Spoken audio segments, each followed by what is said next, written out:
মুখ্যমন্ত্রী নির্বাচন কমিশনের নামে উল্টোপাল্টা এখন অভিযোগ করছেন, কারণ মাননীয় মুখ্যমন্ত্রীর মাথার অবস্থাটা ঠিক নেই। বুঝতে পারছে সরকার চলে যাচ্ছে, এতদিনের মৌরুষি পাট্টা সেটা শেষ হবে, তো অত সহজে তো মেনে নিতে পারেন না।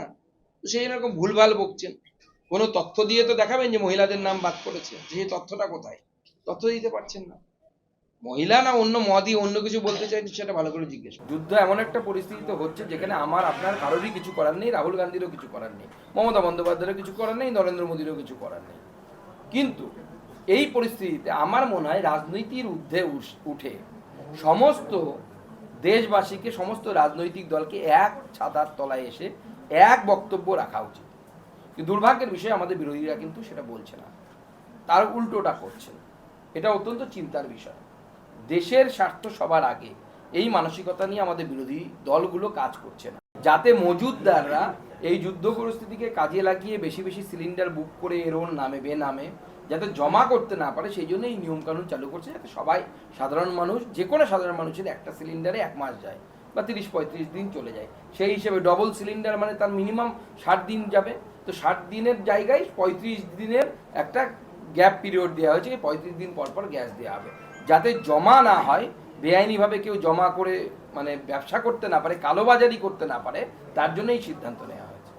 মুখ্যমন্ত্রী ভয় পাচ্ছেন আর কিছুই না। শুভেন্দু ওখানে দাঁড়িয়েছেন আমাদের প্রার্থী হয়ে, বিজেপি ওখানে পুরো দমে কোমর বেঁধে নেমে পড়েছে। দেখুন, তাকে ভিডিও বানিয়েছে রাজ্য সরকার নন্দীগ্রামে, সেখান থেকে ট্রান্সফার করেছে নির্বাচন কমিশন। যে ব্যক্তি এতদিন নন্দীগ্রামের ভিডিও ছিল, তিনি কিভাবে শুভেন্দু অধিকারীর লোক হতে পারেন? তাকে কি শুভেন্দু অধিকারীর লোক জেনে মমতা বন্দ্যোপাধ্যায় নিজে নিজে ওখানে ভিডিও করে দিয়েছেন? তাই হতে পারে কোন?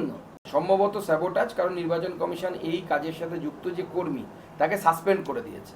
নির্বাচন কমিশনের লিস্ট তো আর জ্ঞানেশ কুমার বসে বসে টাইপ করে না।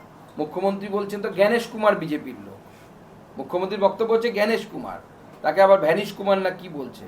আমি কয়েকদিন আগে বলছিলাম যে আসল নামটা বলতে পারছে না। ভ্যানিশ কুমারের আসল নাম যদি তৃণমূল দিত, যেটা ভেতরে দিচ্ছে সেটা হচ্ছে পালিশ কুমার। তৃণমূলকে এইভাবে পালিশ কেউ করতে পারেনি যেভাবে উনি পালিশ করছেন। বিষয়ে আমাদের রাজ্য সভাপতি অবগত করাতে পারবেন। কেউ কারোর সাথে দেখা করা মানে যে জয়েনিং করবে এরকম নেই, আবার জয়েনিংও করতে পারেন। মুসলিম তোষণের রাজনীতির এটাই ভবিষ্যৎ। এখন বাংলাতে এবং দেশে আবার নতুন করে জিন্না আর সোহরাওয়ার্দী তৈরি হচ্ছে। আমাদের আসাদুদ্দিন ওবেসি সাহেব নতুন জিন্না হতে চাইছেন ভারতবর্ষে। আর হুমায়ুন কবির, এখানকার পাংচার হুমায়ুন কবির, সেই পাংচার হুমায়ুন কবির এখন এখানকার সোহরাওয়ার্দী হওয়ার চেষ্টা করছে। যেন তেন প্রকারে ওই সিটটা জিততে হবে, আইএসএফ এর কাছ থেকে জোর করে নিতে হবে, এই মানসিকতার জন্য ভাঙড়ে এখন ভয়ঙ্কর পরিস্থিতি, ভয়ঙ্কর ভাঙড়। সত্যজিৎ রায় থাকলে সিনেমা বানাতেন তো, বা লালমোহন বাবুর উপন্যাস হতো। বাস্তবিক পরিস্থিতি এখন সেটাকে একটা যুদ্ধক্ষেত্রে, রণক্ষেত্রে পরিণত করেছে হচ্ছে তৃণমূল কংগ্রেস অ্যান্ড কোম্পানি। আমি নির্বাচন কমিশনকে বলবো বিশেষভাবে দৃষ্টি দিয়ে ভাঙনের নির্বাচনকে দেখতে, যাতে শওকত মোল্লা এবং তার গুন্ডারা এই গুন্ডামি বদমাশি যেন করতে না পারে। এবং এটাই বর্তমানে তৃণমূল কংগ্রেসের পরিস্থিতি। আমরা নির্বাচন কমিশনকে বলবো কড়া হাতে বিষয়টি দমন করার জন্য।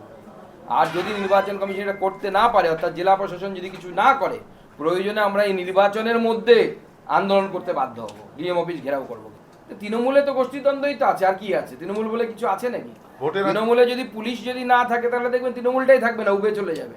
এই যে লিস্ট বেরিয়েছে, অর্থাৎ যারা আন্ডার অ্যাডজুডিকেশনের ছিলেন তাদের নাম কিন্তু কমিশন বের করেনি। প্রথম কথা হচ্ছে এটা, তাদের নাম যে লিস্ট, সেই লিস্ট তৈরি হয়েছে হচ্ছে জুডিশিয়াল অফিসারদের দ্বারা। পুরো বিষয়টি এই মুহূর্তে সুপ্রিম কোর্টের তত্ত্বাবধানে হচ্ছে।